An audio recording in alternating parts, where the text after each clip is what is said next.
Hi, this is Orit Esther Riter once again with the Daily Dose of Emuna. And I'm bringing today a story that's told over and written in the amazing book authored by Rabbi Pesach Krohn called Footsteps of the Maggid. And it really is so apropos to this month that we're in, the month of Elul, where we learn the importance of giving our soul the nourishment, the food, the care that it needs, so that it will in fact be able to grow and come closer and cleanse from all of those obstacles that stop the higher self, the inner self, from connecting to our Creator, to Hashem. And so the story was told over by Rabbi Lupian. Rabbi Lupian lived up until 1970, and he was a very revered tzaddik and a mashgiach of the yeshiva of Kfar Hasidim here in Israel.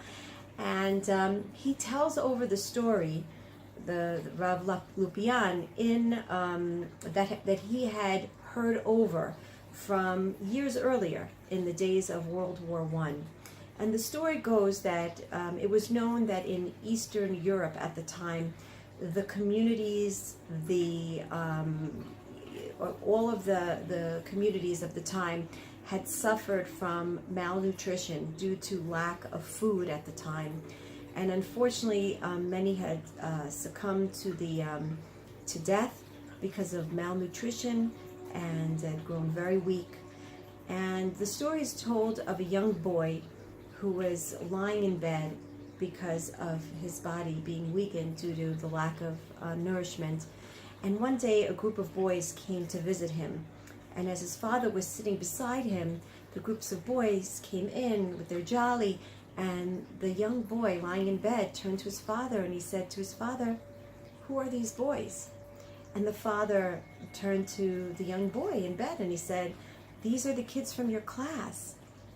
And so the father recognized that his young son was probably beginning to start to lose his ability to be able to recognize some of those that were so close with him because of the weakening of his spirit, because of the malnutrition.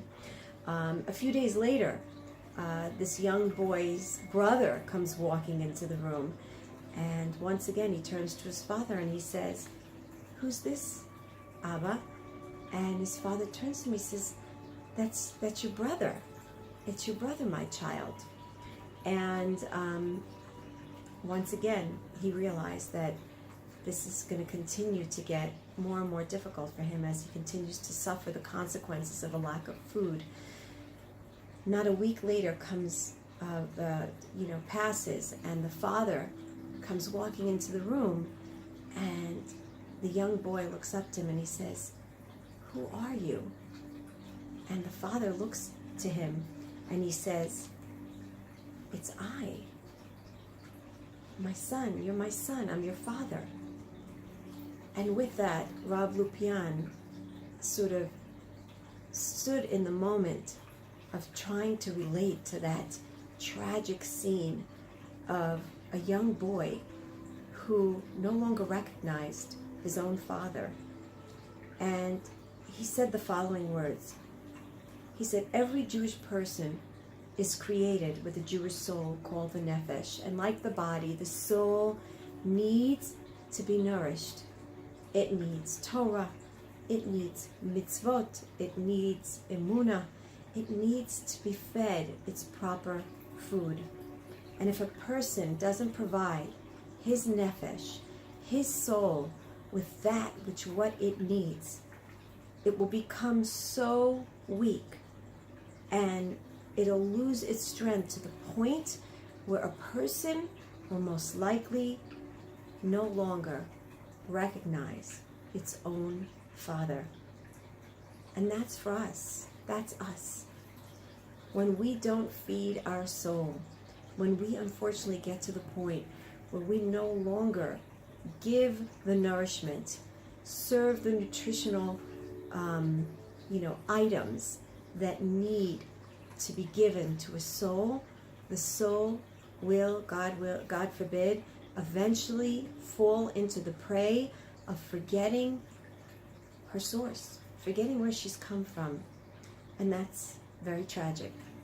So it's in this month that we have to worry about the nourishment of the soul, as she is going to present herself in front of Hashem on Rosh Hashanah. Every single one of us, like a flock of sheep, one by one, each one of us, we're going to have our opportunity to stand in front of Hashem as Hashem looks into the recesses of our mind, of our heart, of our soul, and will take a look at us to see if we are the ones who remember or, God forbid, may have forgotten. And so, Be'ezrat Hashem, let's remember, particularly during this month, that we should try to give the nourishment, the love, the care, the attention to our soul, so that we too will be able to proudly stand in front of Hashem on Rosh Hashanah, anoint him as king once again, and say, of course I remember. Of course I want nothing more than to always remember and never forget. Wishing you all a wonderful day filled with Emuna smiles.